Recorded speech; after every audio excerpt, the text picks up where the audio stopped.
Ladies and gentlemen, David Marquet.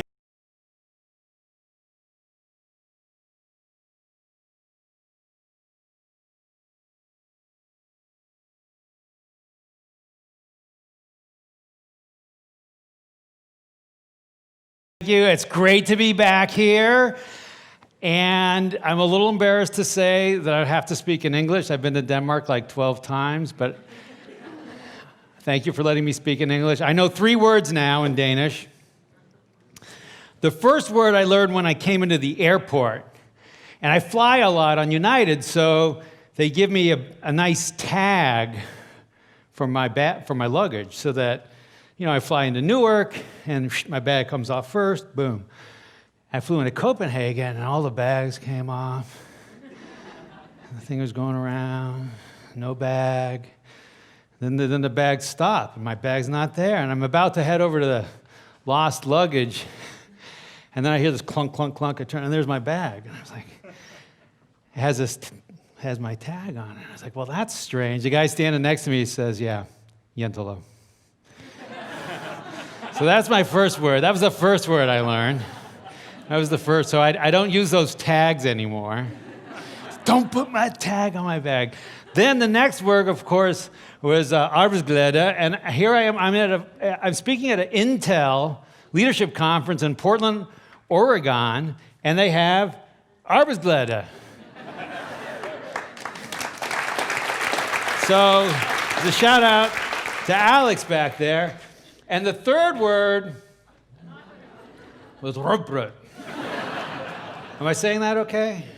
Yeah, and this was important that I learned this word because the last time I came to Copenhagen, I took the train from the airport into the Copenhagen main station. And when I went to get off the train, there were security guards. Well, first of all, my friend Ole Jepsen taught me this word. I said, well, what's the big deal with rugbrud? He said, well, in World War II, if you couldn't say rugbrud, we knew you weren't true Dane, and we shot you. Okay. So anyway, fast forward to last month, I flew into Copenhagen on the train, tried to get off the train at Copenhagen main station, and the security guard said, well, can you say rugbrud?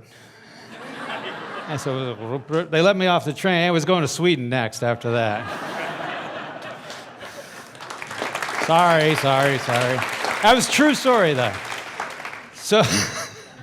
So yes, I was a nuclear submarine commander, and we're going to talk about leadership. We're going to talk about leadership as giving control. Now, we used to say give control, create leaders, but I've now inserted a third step. Give control, make it safe, and then create leaders. And as I came up through the ranks in the United States Navy, my concept of leadership was about telling people what to do and getting them to do it. I call it know-all, tell-all leadership. Say woohoo if you've had a know-all, tell-all boss. Yeah, all right. Was it fun? No. Did it make you happy? No, right. But that's what we think leadership is. We have all these know-all, tell-all bosses. The boss needs to know all the answers, so they give all the orders. Since they're the person giving all the orders or the instructions, they better know all the answers. After 17 years in the Navy, now my dream was to be a submarine commander. After 17 years in the Navy, wondrous news. The Navy announces I'm going to be the commander of the USS Olympia. They take me out of my job and they send me to school for 12 months. I'd been a submarine officer, but that wasn't enough. Why? Because I needed 12 months to learn every detail of that nuclear-powered submarine, that very complex thing, because I was going to be the know-all, tell-all leader. Well, the plan changed. There was another submarine out there in Pearl Harbor, Hawaii, the USS Santa Fe. The USS Santa Fe was the submarine that we laughed at, that we giggled at, that we snickered at. She couldn't get underway on time. Of the 135 sailors on board during the 12 months when I went to that school, 3 signed up to stay in the Navy. That's how bad morale was. And the Santa Fe was what we called the Enron of submarines. And the captain on the Santa Fe was going to be there for one more year. And so we were all looking like, who's the poor bastard who's going to be assigned to be the captain on the Santa Fe? Of course, it wasn't going to be any of us, right? Because we already had our submarine assignments. And you know what? That guy quit. That guy quit a year early, and the Navy said, we can't have a submarine without a captain, so Marquet, Santa Fe. I call that my OS moment. That stands for Oh, sugar. Oh, sugar. Because not only was the Santa Fe the worst performing ship with the worst morale, but the Santa Fe was a different kind of submarine than the USS Olympia. Almost every piece of gear on the Santa Fe was different. She didn't have sailplanes. She has bow planes. She has 12 Tomahawk missile tubes. The reactor was different. Every pipe, every valve, every electrical system, every button was different. So I can't be a know-all, tell-all leader, but I'm about to be a know-not, but still tell-all leader. It's crazy, but that's the way it is, or was. It's not a good plan, by the way. Let me take you down the sonar room. Now, unlike this room, with all these nice windows, there are no windows on a submarine. Everything we learn about the outside world, we comes through sound.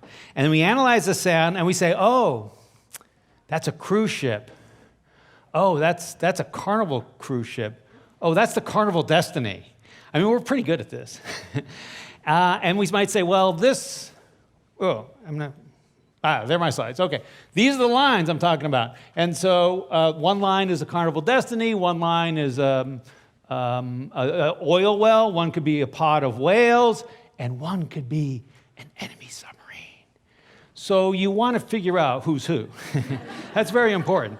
Now, we also have all these buttons. Now, on the Santa Fe, I could go and I could reach over the shoulder of the sailor and say, no, push this button. All the way up and down the submarine. Any piece of equipment. That's the level to which I was trained because I was going to be the know-all, tell-all leader. But I'll tell you a dirty secret. On the Santa Fe, I didn't know what those buttons did. I asked the sailors, I said, hey, tell me about your buttons here. And the sailors say, well, you know, this button does this, and this button does that, and this button does this. Like, hey, what about this button? And the poor sailor had forgotten, and the poor sailor would say, I forgot. And they were cringe because they expected this. Well, I'll tell you. That was me being Sean Connery there. I'll tell you, because that's what it would have been. That's what it would have been on the Olympia. But I didn't know. I said, oh, crap, I wish I hadn't asked that question because I'm the captain. And I had all this stuff going on in my head. What do I do? What do I do? Do I pretend to know the answer? No, that's false. So I finally said, yeah, I don't know either. What? You're the captain. Yeah, go figure. Oh, hey, I have an idea. Let's press it, see what happens. Going into combat, it's not scary. It's not really scary. Admitting you don't know in an environment where the leader is supposed to know all the answers, now that was very scary for me. But I now think that these words, I don't know, are very, very important words for leaders to say. Leaders say, I don't know, because if the leader can't say, I don't know, then we're afraid to ask them hard questions. And we have this fakeness that happens in the organization. So all together, let's all say, I don't know. I don't know. Yeah, see, that was awesome. It was not that hard. They did a study in the United States where they walked around, they had this made-up term. It was like Arbejdsglæde, but it was actually a fake term. And I said, hey, do you know about this Arbejdsglæde? You know what? 90% of people said yes. Even though they didn't know anything about it. That's how hard it is to say, I don't know. To a stranger. The second thing that happened involves this knob right here. Now, this is where we control the speed of the submarine. Now, we got this from the Royal Navy, like you got a lot of your stuff, 200 years ago, and it was perfect then, and it's perfect now, and there's no need to change it. So when you see the Titanic, you see the same speeds. It had 1/3, 2/3, standard full flank. Now you got a nuclear submarine, you bring that baby around a head flank, it's pretty cool because it sends a signal to the engine room. They spin this wheel, they open these valves, steam from the reactor goes into the main engine, the submarine surges through the depths of the Pacific Ocean. It's awesome. But one of the things we love to do as nuclear submariners is to pretend the reactor is broken. And when the reactor is broken, you're in this race where you got to fix the reactor and get it started before the battery drains out. Because in the middle of the Pacific Ocean, there are no charging stations. So I just took over the worst performing submarine in the fleet. And it's the first day at sea. And this is the first exercise that we're going to run. And we are going to shut down our reactor. And when you shut down the reactor and you're on the battery, you have a little electric motor, 300 horsepower electric motor. And we're going to shift over from the main propulsion turbines to the electric motor. And we're running along, and the officer of the deck is doing all the right things. He shifted to the electric motor. He's running along at a head 1/3, minimizing draining the battery on the electric motor. The electric motor is 300 horsepower, but we're pushing a 6,000-ton submarine, so it's the same as driving your car with your toothbrush, if you have an electric toothbrush. And I start thinking, we got to make it hard for these guys. I mean, remember, this is the worst performing crew. So we're going to make it hard. We're going to add some stress. We need to speed up to 2/3. Now, every other submarine I'd been on, there was always 2 speeds for the electric motor, 1/3 and 2/3. Everyone knows you don't get standard full flank. You only get that with a reactor, but you get 1/3 and 2/3. So I say, hey, why don't we speed up to ahead 2/3? And the officer orders it, ahead 2/3. Nothing happens. There's a kid sitting at this panel. I can see the back of him, and I can see this. I can't see this, but I see this, right? And I say, hey, what happened? How come no ringing of the bell? He says, Captain, on the Santa Fe, there's only 1 speed for the electric motor, and it's ahead 1/3. That was embarrassing.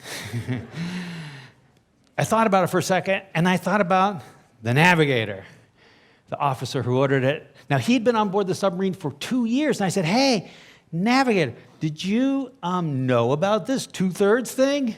Yes, sir, I did. And now I'd seen that look on my kids sometimes, too. So I said, well, riddle me this. Why did you order it? And what do you think he said? You told me to, exactly. We train people to do what they're told. If you're really good at doing what you're told and telling people what to do, what do we do with you? We promote you, right? We make you the captain of a nuclear submarine. And every other time, like my head literally exploded.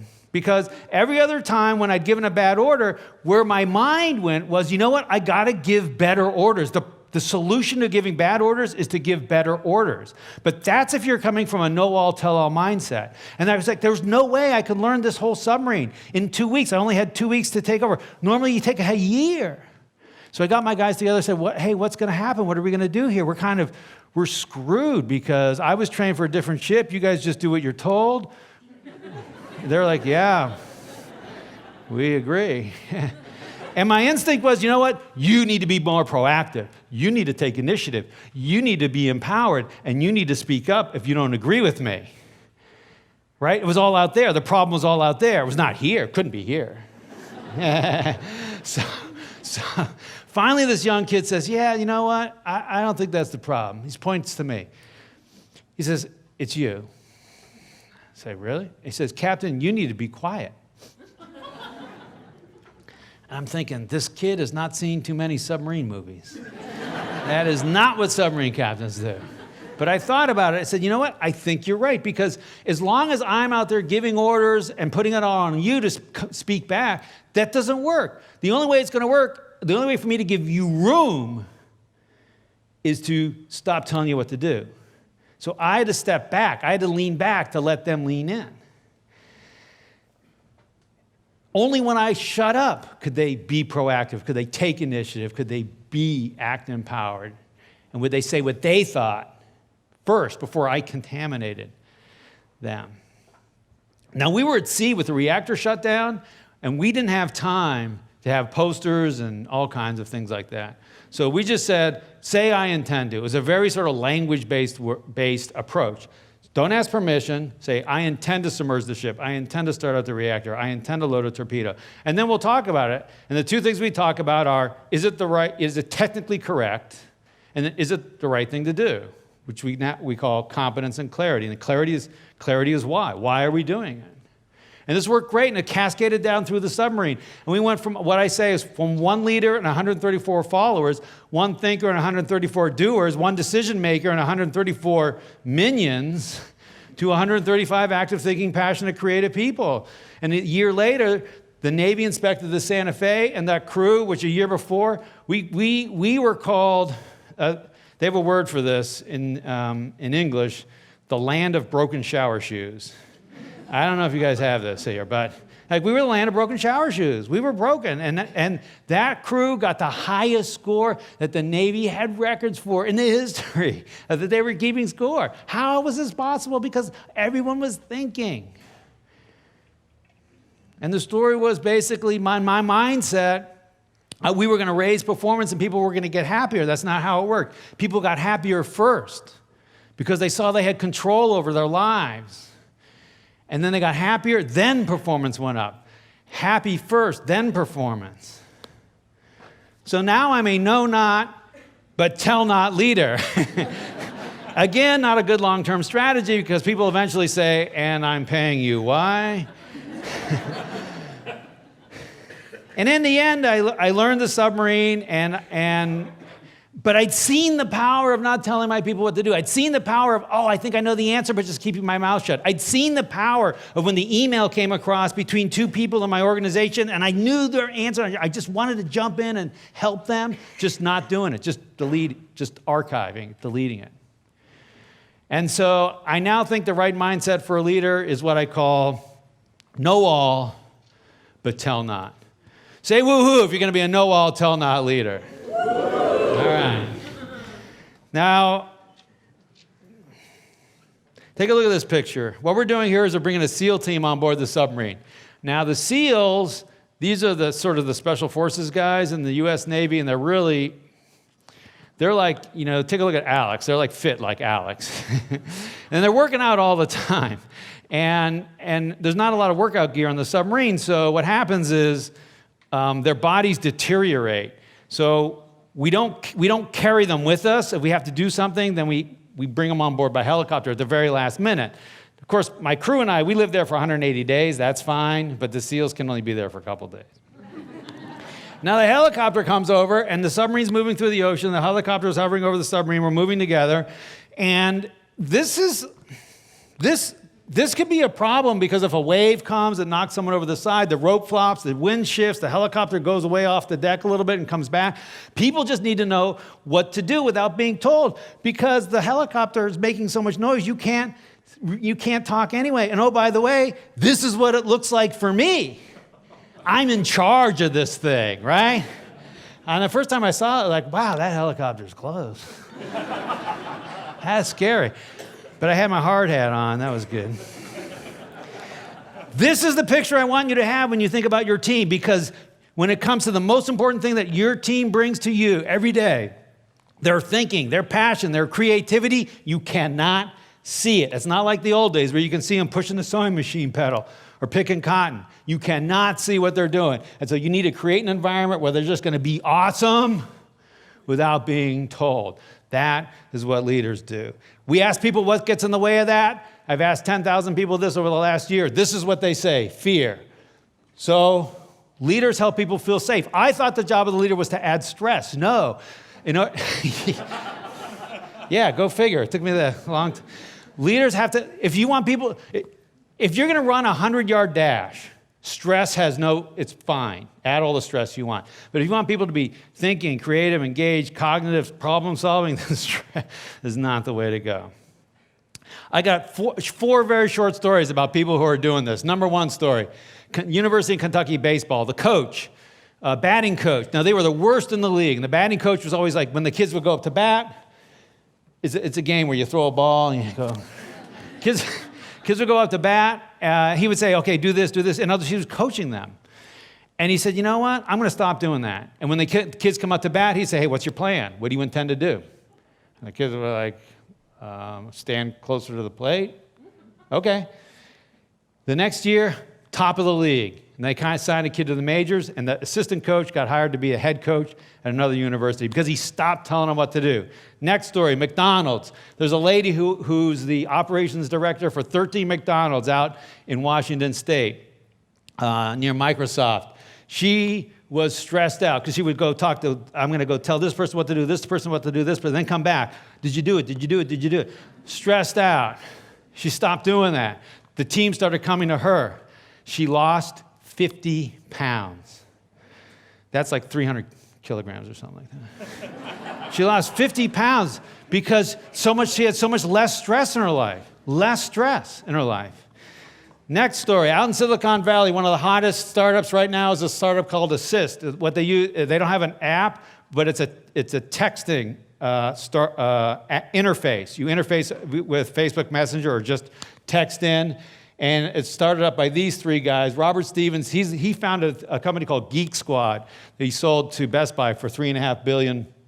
Giovanni, who's the tech guy, and Shane Mack, who's the CEO. Shane Mack did two startups previously where he was a CEO, controlled strategy, failed. Third time CEO. He says, you know what? I'm just going to see what everyone else thinks. The tech guys say, hey, how about we'll do this text-based thing, you know? He's like, I don't know, never seen it, but sure.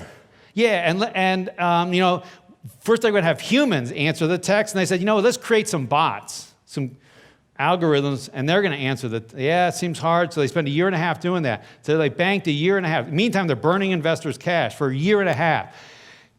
Now, it's the hottest thing. They got 1,700 articles written about them last week, and Mark Zuckerberg talks about them at a speech he gave a couple weeks ago, all because he stopped telling his people what to do. Third guy, his name is Tim Hamilton. He's in Austin. Small company, 10 people, revenue $1.5 million.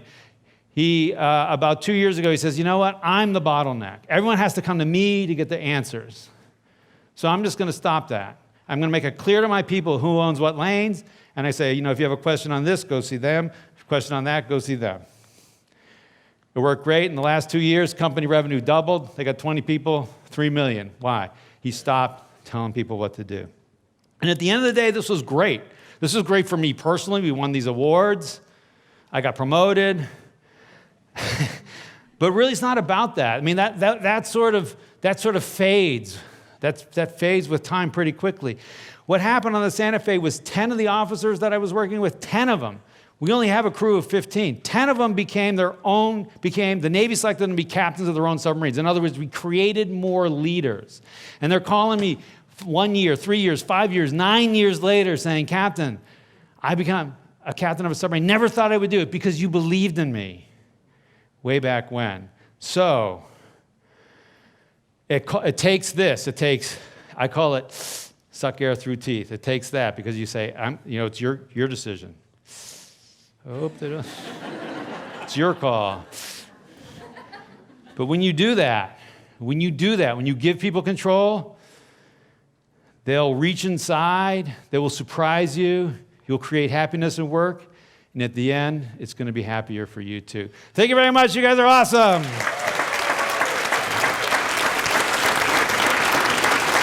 Thank you.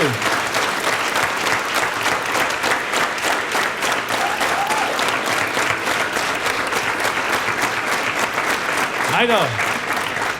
Yeah, just one small remark. Uh-oh. I noticed one thing, that actually you abandoned your own ideal. Your ideal is the leader who knows all but tells not. Yeah. Thank you for telling us all about it. Well, telling stories is okay. Yeah. You're trying to mess with me now. Yes, I am. Yes, I am. All right, you guys got it. No, just one question, even though we don't have time for it, but I just want to know just this thing. For you, it was connected with fear to give away control. Yeah. But you had to do it. Yeah. How would you say that you overcome that fear of giving away control? So, you're wired as a mammal. You're all mammals. You're wired to be in control, to take control. So there are little things that you can do. So, for example, tonight, if you go to dinner, if you go to a restaurant, don't order your meal. Ask the waiter, say, you know what, you pick for me. I know, scary, right? Yeah, scary, right? And so I have CEOs, which we're sort of coaching a few of these CEOs, are like, oh, I'm fine with giving up control. I say, fine, you're not going to order dinner. What? Well, you give me three choices. That's what I'm talking about. I'm saying, you have no idea what it is till it comes out. Now, if you got, Like if you're going to die if you eat a peanut, then you might want to tell them that you're allergic to peanuts. But in general, so we could, and you know what? I'm not sure we ever get comfortable giving up. I'll tell you, every day I walk out in the control room, I'd want to give orders. Especially if I was stressed, tired, hungry, angry, whatever. And it's hard. But when you do that, you'll know what it feels like. You'll feel it's like a touch of anxiety, but also this glimpse of freedom because you don't have to be everywhere all the time. And that's the right feeling. And when you're at work and you're not feeling that, you're too comfortable. And when you're feeling it, you're building leaders and you're helping people be happy. And you're able to lean back and enjoy. Exactly. Ladies and gentlemen, David Marquet. All right, thank you.